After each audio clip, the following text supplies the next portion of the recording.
Bienvenue dans Causa Sui, le podcast qui explore les profondeurs de l'âme humaine, questionne nos croyances et éclaire nos chemins intérieurs à la lumière des grands penseurs. Dans le dernier épisode de la série qui porte sur la transformation que la rétinique pigmentaire a induite en moi, nous avons parlé du réel. Nous avons établi que notre réalité est la somme de nos croyances, des schémas dans lesquels nous vivons et l'influence qu'ils ont sur nous. Dans cet épisode, nous allons explorer la nature d'une force qui anime tout ce qui existe. Vous la connaissez très bien car elle vous est intime. Elle était déjà l'étincelle qui a provoqué votre conception. Elle est la force qui vous pousse à vivre, à aller de l'avant. C'est en quelque sorte votre cause première, l'essence de votre vie, l'instigatrice du mouvement qui vous pousse à persévérer dans votre être. Cette force, c'est le désir. Je disais donc que dans cet épisode, nous allons explorer le désir, nous allons l'examiner sous toutes les coutures et essayer de comprendre comment il régit nos vies, comment il est la vie elle-même. Mais je dois avouer que nous avons un peu commencé cet épisode par la fin. Car cette définition du désir que je vous donne est celle de Spinoza ou même de Nietzsche. Ce n'est pas la définition commune. La définition la plus populaire du désir, celle que vous pouvez trouver dans le dictionnaire français, est celle de Platon. Si l'on se fie au Robert, le désir serait une tendance qui porte à vouloir obtenir un objet connu ou imaginé.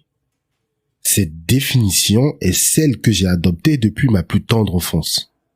Exactement comme ma conception de la réalité, ma conception du désir est un pur produit de la civilisation judéo-chrétienne dans laquelle je suis né et j'ai grandi. Cette civilisation est elle-même, dans les grandes lignes, une dérivée de l'idéologie platonicienne. La définition du désir selon le Robert est donc celle de Platon, et c'est ce que je vais chercher à vous démontrer dans les minutes qui vont suivre. Dans le banquet, l'une des œuvres majeures de Platon, Aristophane, un des protagonistes, raconte le mythe de l'androgyne. Ce récit soutient que, à l'origine, les humains n'étaient pas tels qu'ils sont aujourd'hui. Ils étaient des êtres doubles. Voici un extrait du mythe en question que je me permets de vous restituer ici. Autrefois, dit Aristophane, la nature humaine n'était pas telle qu'elle est aujourd'hui. Elle était différente. D'abord, il y avait 3 genres d'êtres humains. Le mâle, la femelle et un 3e genre qui participait des 2 autres. Ce dernier genre était androgyne. Il tenait à la fois du mâle et de la femelle, et son nom lui-même indiquait cette double nature. Ces êtres avaient une forme ronde, avec un dos et des flancs arrondis. Ils avaient 4 bras, autant de jambes, 2 visages opposés sur une tête ronde, 4 oreilles, 2 organes sexuels et tout le reste à l'avenant. Ils étaient d'une force et d'une vigueur extraordinaires, et ils avaient une grande ambition. Ils voulurent escalader le ciel pour s'en prendre aux dieux. Zeus, irrité par leur audace, décida de les affaiblir en les coupant en 2, comme on coupe des fruits pour les conserver. Chacun fut ainsi séparé de sa moitié. Depuis ce jour, chaque être humain réduit à sa moitié recherche sa moitié perdue. C'est ce désir de retrouver notre unité originelle qui est l'amour. Fin de citation. Comme vous pouvez le remarquer, ce mythe offre une explication poétique et symbolique de l'origine du désir humain et de la quête de complétude. Les androgynes étaient des êtres complets et d'une vigueur extraordinaire donc. Normal, ils avaient tout en double. Non content d'être parfaits, ils avaient eu l'audace de vouloir s'en prendre aux dieux. Mal leur en a pris. Ils ont été séparés en 2, illico presto et scellés dans l'imperfection. Depuis, les deux moitiés essayent en vain de se retrouver, de refaire un. C'est ce mouvement qui serait à l'origine du désir.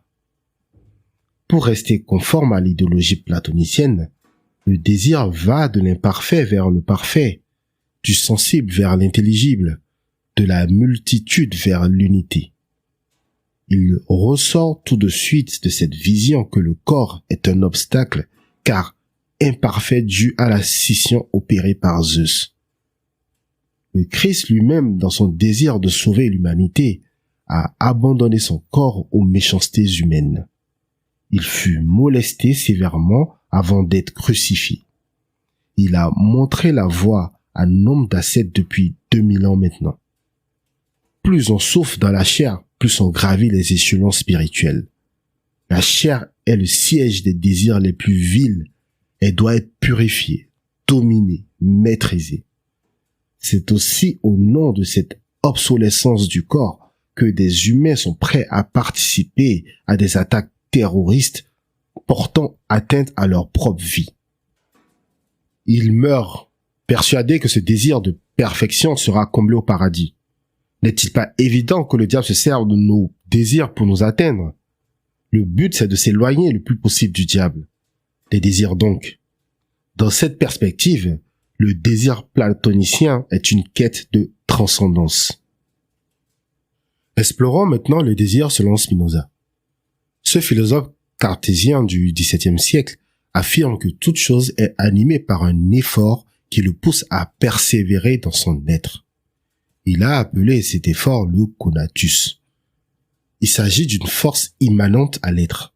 Elle commence et finit en lui.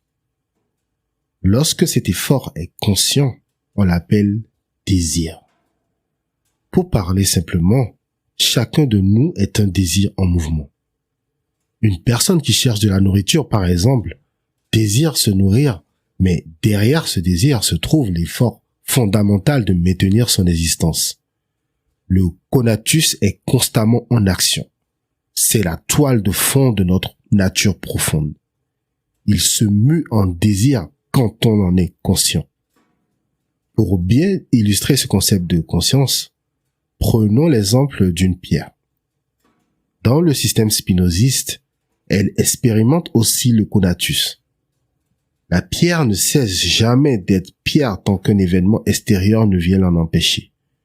Elle persévère dans son être.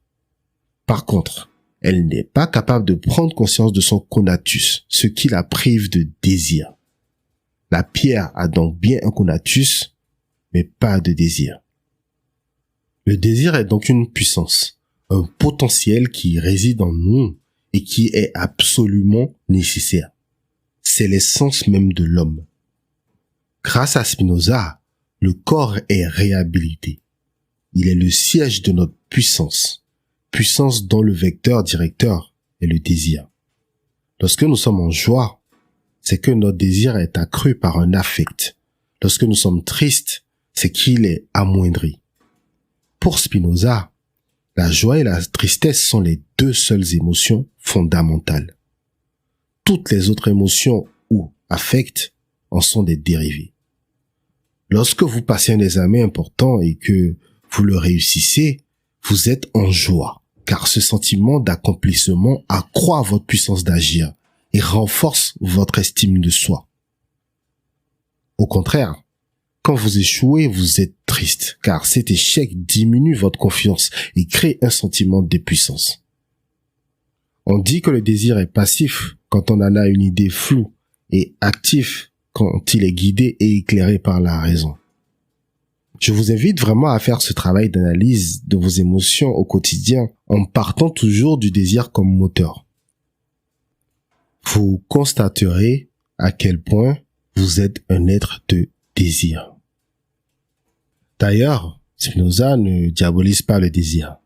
Pour lui, plus on a une idée adéquate des affects qui nous gouvernent, plus on est libre et heureux.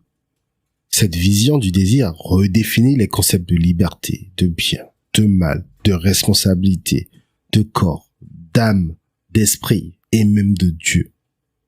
Je vous mets en description l'épisode du conte philosophique sur le bien et le mal. il illustre bien la relativité du bien et du mal engendrée par cette conception particulière du désir. Pour conclure, Platon voit le désir comme un manque à combler par un passage du vil vers le bon. Spinoza le conçoit comme une affirmation de soi enracinée dans la nature. Platon rend les désirs coupables. Spinoza leur donne de la puissance et nous invite à les comprendre.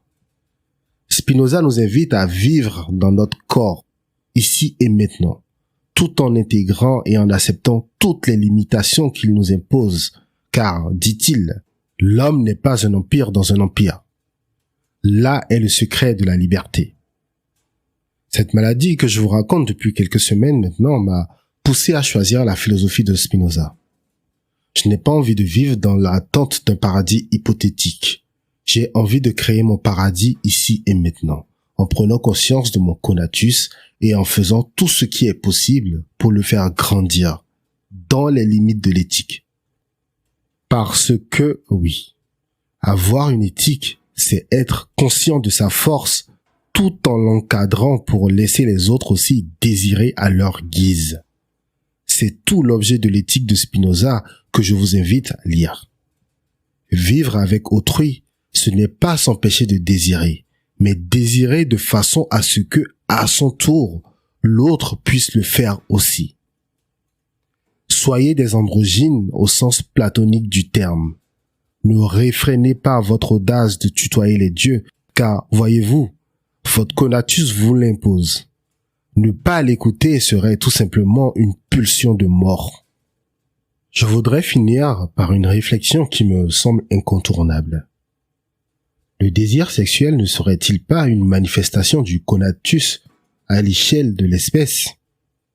En d'autres termes, puisque le sexe est le moyen par lequel l'espèce assure sa perpétuation et persévère dans son existence, ne pourrait-on pas voir dans ce mécanisme, avec sa récompense inhérente, une manière radicale pour l'espèce de se conformer à son propre conatus? Merci d'avoir écouté cet épisode de Causa Sui. J'espère qu'il vous a inspiré à réfléchir sur la nature du désir et son rôle fondamental dans nos vies. Dans un prochain épisode, nous irons encore plus loin en analysant les affects, ces émotions qui naissent de l'interaction entre notre désir et le monde extérieur. Comment peuvent-ils nous guider, nous freiner ou encore nous révéler à nous-mêmes? En attendant, j'aimerais vous poser quelques questions. Quelle place le désir occupe-t-il dans votre vie quotidienne? Pensez-vous que votre conception du désir est influencée par des idées platoniciennes ou spinozistes? Enfin, comment percevez-vous le lien entre vos émotions, vos choix et votre liberté? Partagez vos réflexions et vos expériences en commentaire ou sur nos réseaux sociaux. Vos idées enrichiront la discussion et pourraient même nourrir les prochains épisodes. N'oubliez pas de vous abonner pour ne rien manquer. Et si cet épisode vous a plu, laissez une note ou un avis sur votre plateforme d'écoute préférée. À très bientôt pour un nouvel épisode de Causa Sui, où nous plongerons encore plus profondément dans les mystères de l'âme humaine.